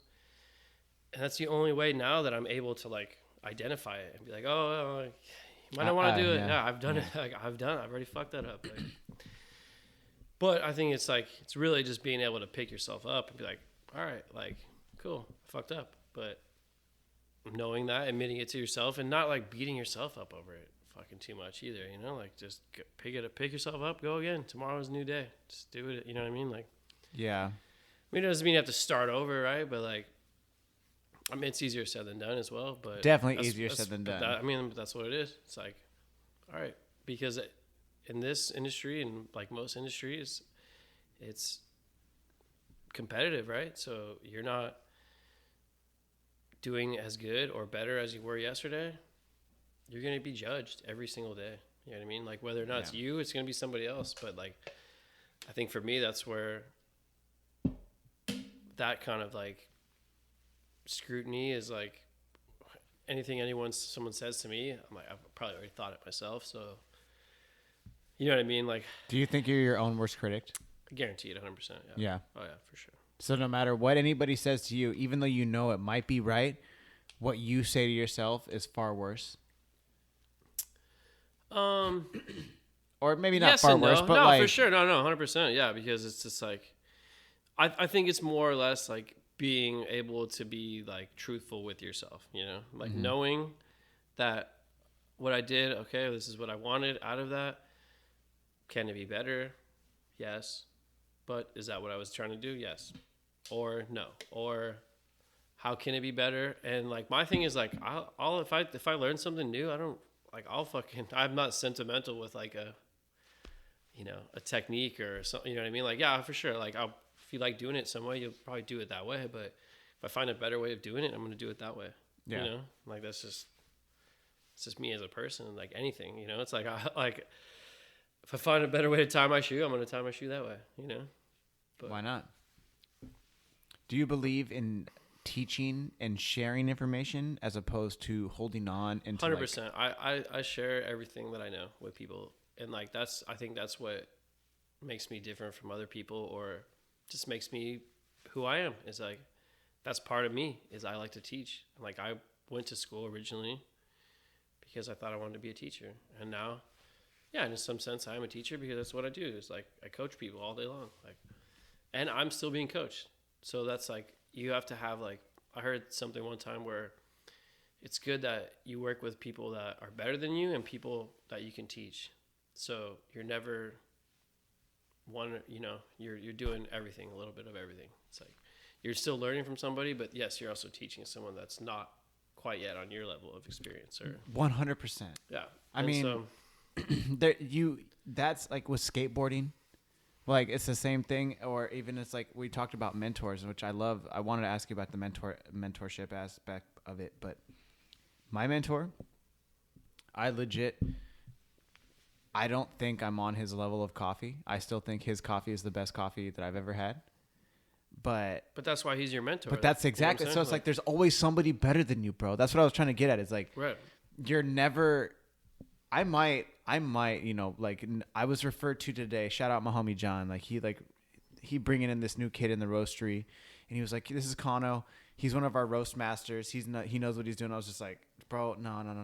Like, I roast. Like, you know what I mean? I own my own company, whatever. But like, it ain't like that. I ain't no roast master." Because like, when I think of people who are like successful or roast masters, I think of my mentor who's like business for 20 years, 3 cafes. Or 2 cafes and like a coffee cart. It's like, yo, that's success. Like, that's somebody who's a roast master, somebody who knows what's up. Like, I can't even be compared to that right now. Like I'm an apprentice and that like went on into his own and is like finding my way. If I even get a brick and mortar, then we can start talking. No, I agree 100%, man. It's like I don't take the word chef lightly either. It's like, so it's like when I think of someone like chef, it's like, yeah, you have certain people that you think of, your mentors, and like, people that if someone calls himself a chef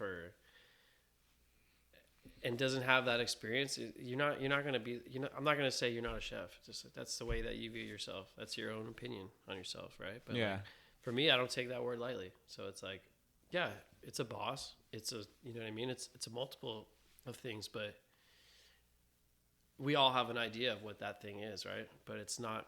Especially when you're in it. Like when you're in it and you're in those lines and you're doing these things that you don't want to do. Or even in those times, like for me, when like I'm washing stuff that I don't want to wash, like I have to do everything, one man show type thing, or bagging these bags of coffee and doing these like deliveries and doing these things. It's different from like a kitchen aspect, but I relate in the sense like you're doing things you don't want to do. That's when you really show who you are. That's when you really show like, is that like when somebody calls himself a coffee roaster or somebody calls himself a chef, it's like, but did you live through this? Did you do this? And it's like, if you didn't, then it's like, to your point, it's like, I'm not going to say you're not because that's what you think you are.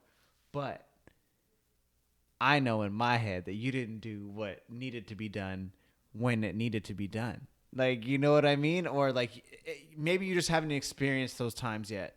But no, the proof is in the pudding, 100%. No, I mean, that's what it is, right? It's like, and that's on that level of expertise, that's what puts you in the position that you're in, is like, what to do and when to do it at a certain time.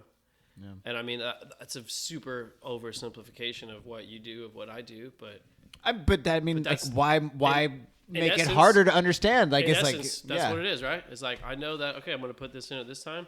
I'm going to take it out at this time. I do this, at that. And I mean, like I said, it's simplifies things to another level. Oversimplifies.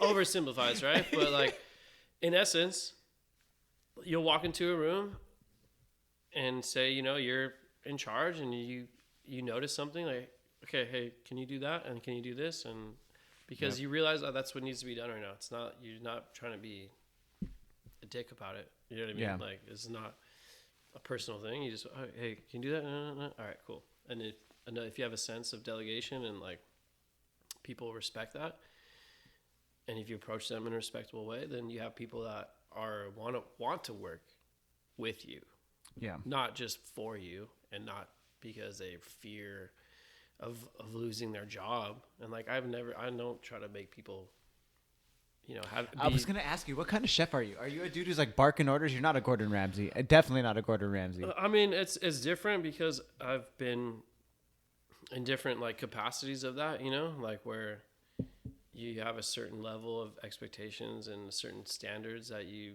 try to uphold. And I mean, don't get me wrong. I think I've been harder on some people than others, or,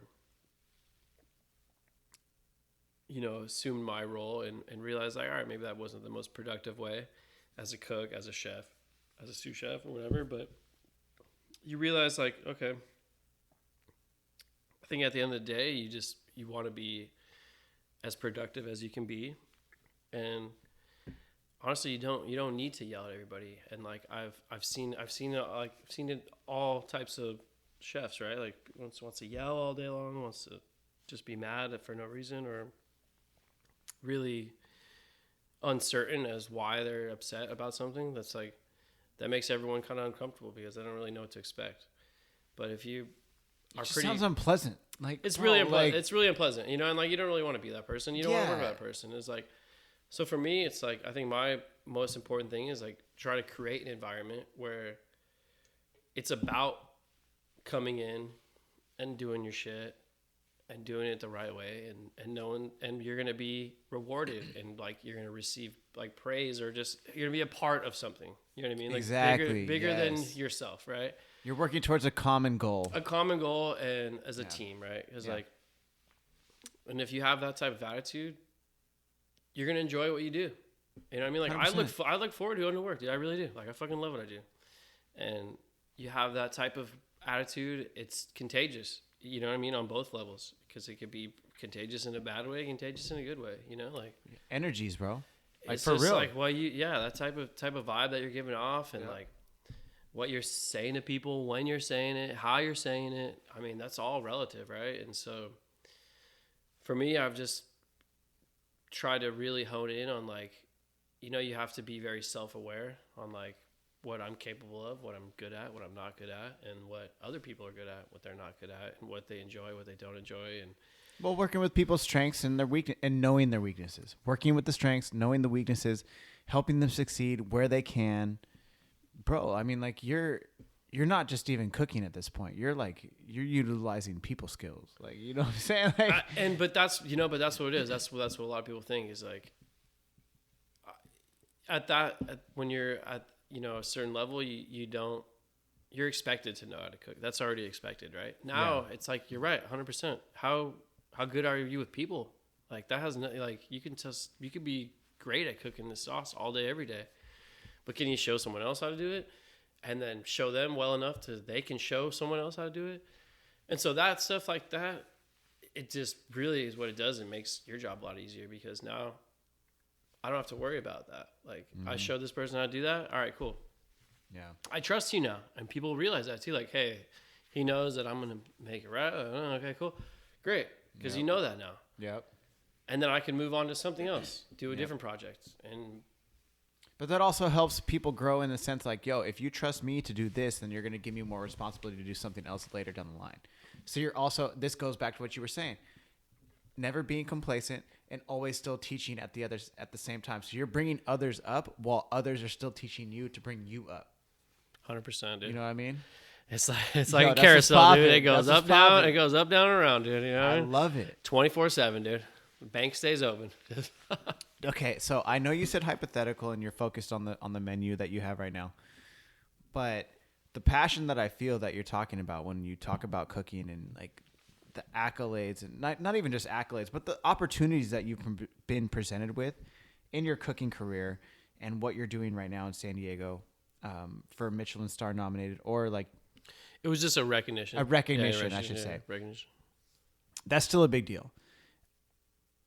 Do you have aspirations for your own spot? Like, you know, and I know you said you're already focusing on this, but like maybe like 5, 10 years, 15 years. I think somewhere down the line. Yeah, for sure. Yeah, your own spot? Yeah. Damn. I think no, for sure. I think that'd be something like, That'd you be know, buttery. Like a little spot. Like, do you have any thoughts? Like maybe what it might be like? I think that's all a part of the plan, you know, part of my little secret plan.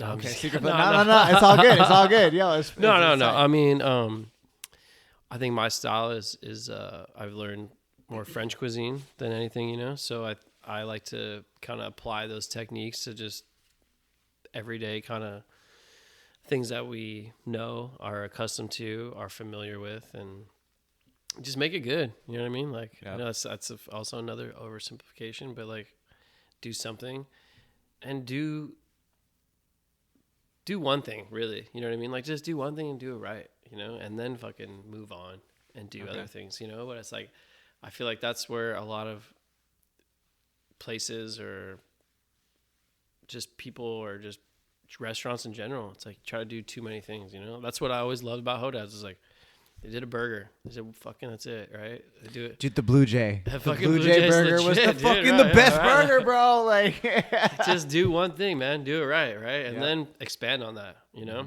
It's the same thing like Morning Glory. They did the souffle pancake. Get that fucking thing right first. And then, all right, cool. Move on to other things. The fried rice and the fucking They Moet. got the Moet fucking dispenser, Moet. bro. Yeah, dude. That was shit was popping. A place is a vibe, dude. It's a fucking,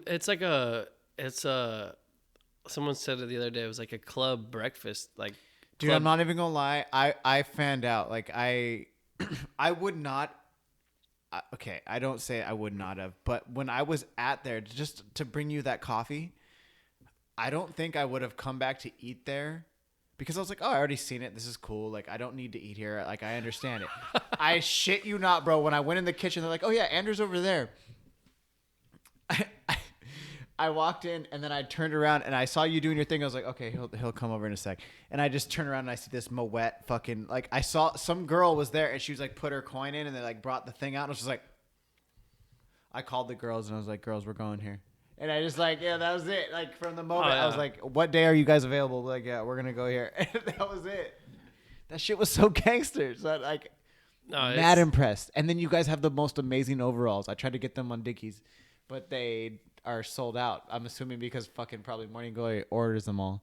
Like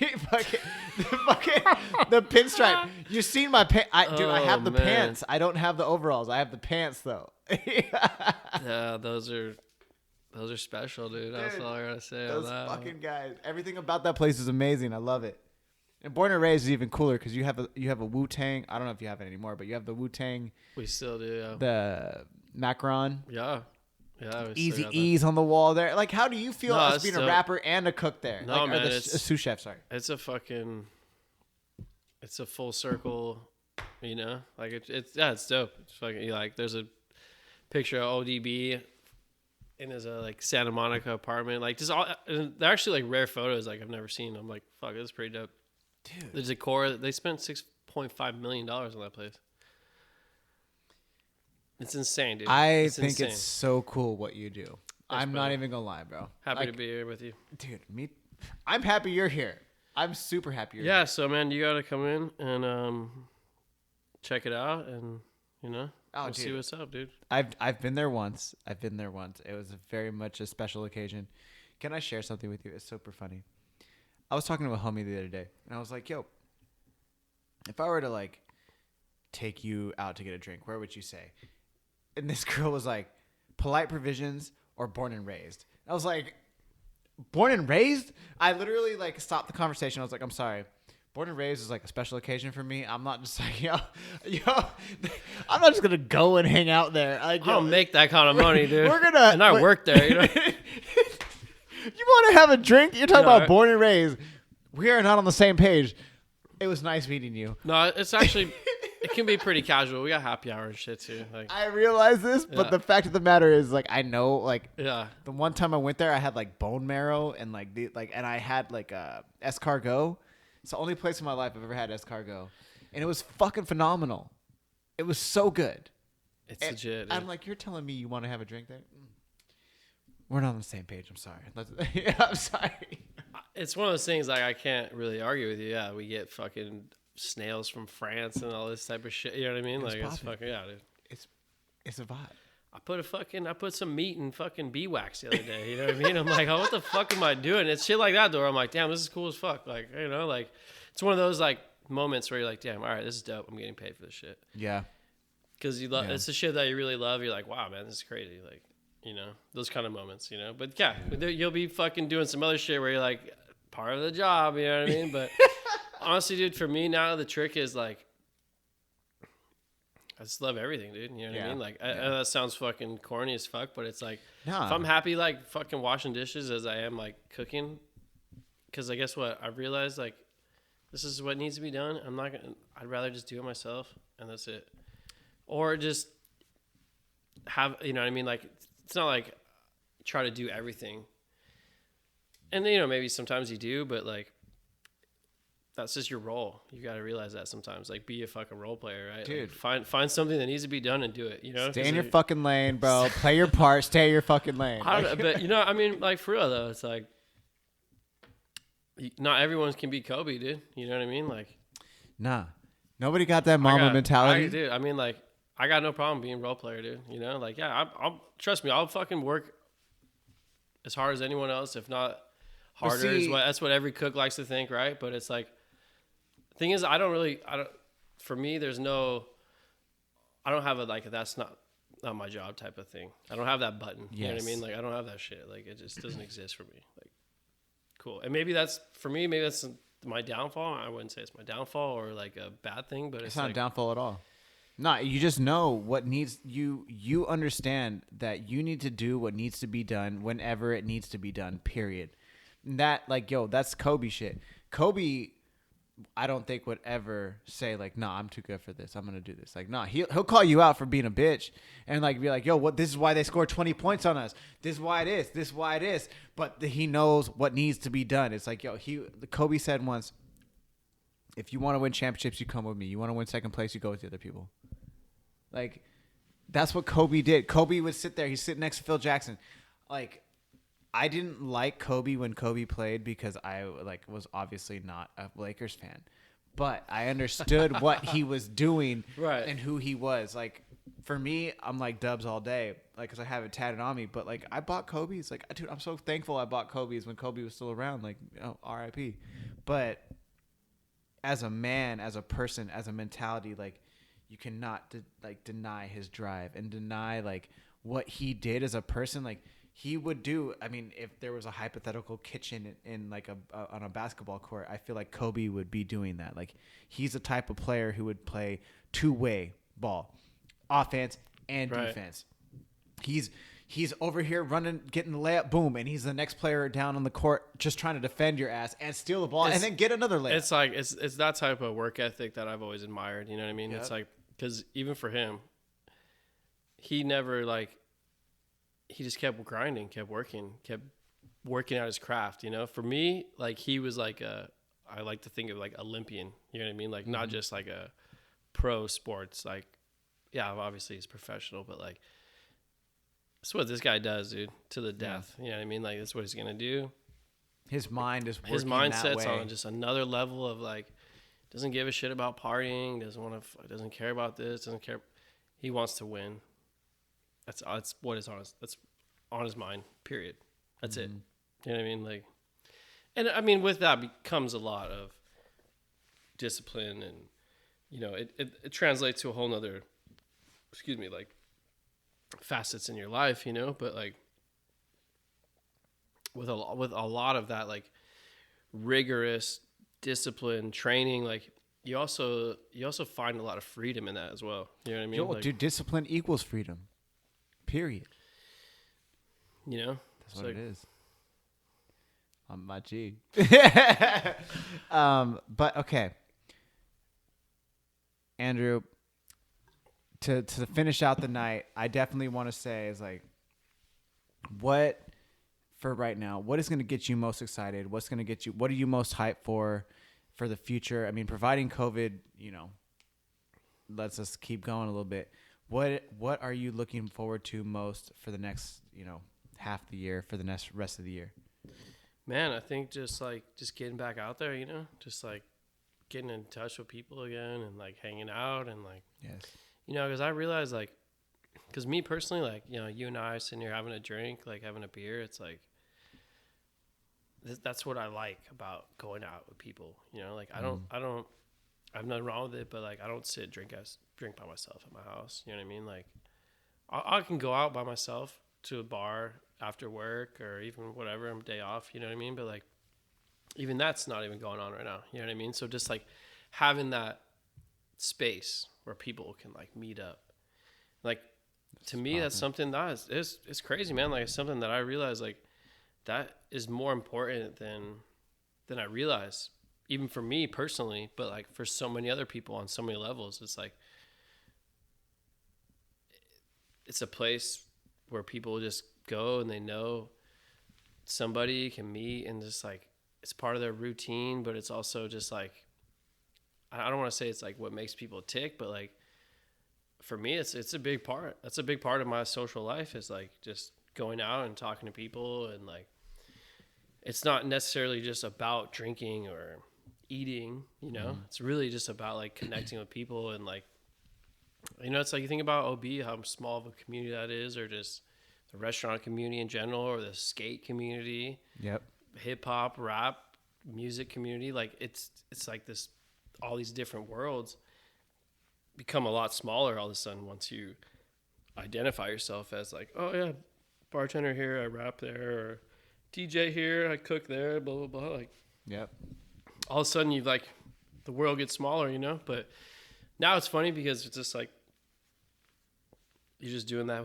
within the confine of your own house, you know. Like you still connect with people, you still Instagram and all this other shit, but it's not the same. There's nothing that's going to trump like a one-on-one or, you know, just face to face. Yeah. Always face to face. You cannot, there's nothing. There's no technology that's gonna like trump that, equal that. You know what I mean? Like it's just not, it's not what it is. Right. So I think that's going to be, for me, the most important, and just seeing that in people, because I think it's a really tough time for a lot of people. I think people are just really depressed and like, because I mean, I didn't have to be unemployed for a very long time, but I was for a couple months here and there, and it's like, man, that shit plays a toll, man. You know what I mean? Like it sucks, dude. You know, especially when that's like you identify with yourself so much as a person, as who you are, as like your job, your craft, your profession, your whatever, you know.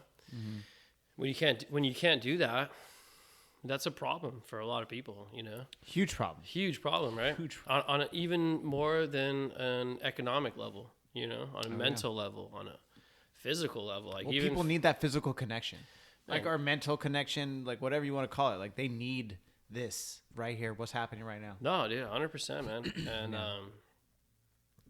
so I'm excited to see that, man. I'm really excited to like see the restaurant full and like see what it's capable of, because that place is a beast, man. Like, and we've just been doing upstairs patio, and to see it operating on a full crazy level, and I'm excited to see what I'm capable of there and like see my potential. And that's for me, that's what's fun for me, is like you get good at one place or one job or one station or one whatever, and then like I said, it's like, damn, now you got it.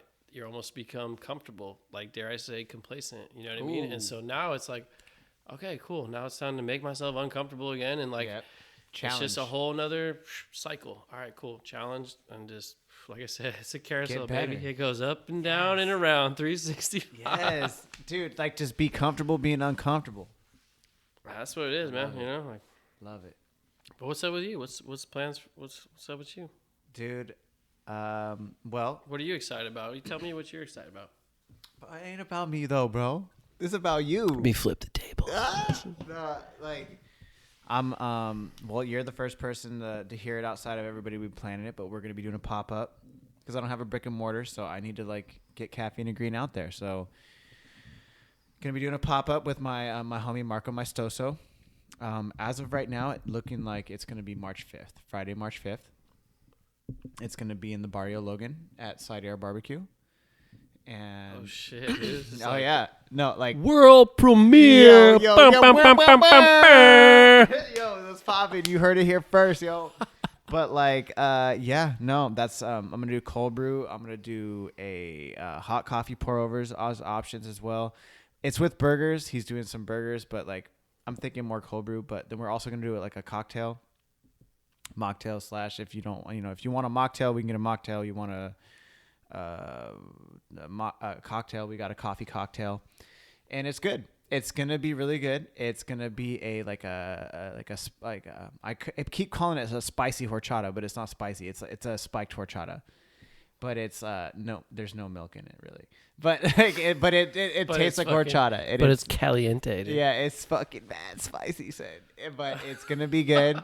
It's a concoction between me and Marco. We created the drink together. This is your chef, homie? Yeah, this is my homie, Marco Maestoso.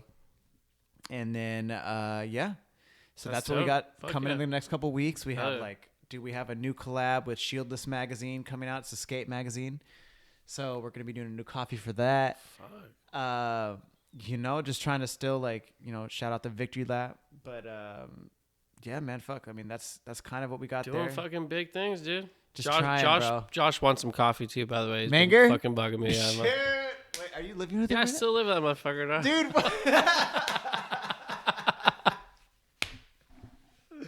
Okay. He's like, tell Connor I want some coffee. Dude, tell Josh that he needs to fucking order some like everybody else.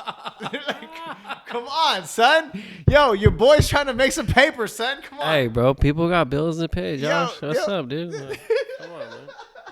I know some people, Josh. Yeah, okay. right. Okay. Josh, I got you on the low, dude. I got you. I'll get you a bag for you. I got that fucking pen. I got that Venmo account.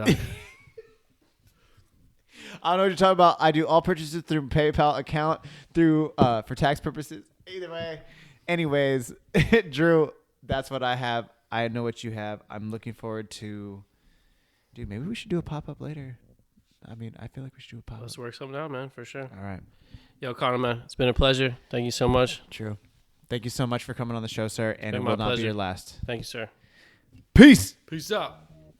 Yes, thank you so much, Drew. And I mean, I thought about this quote from Nipsey Hussle: "Was dove off the deep end without a life jacket." I mean, that is the epitome of what Drew talked about: sink or swim.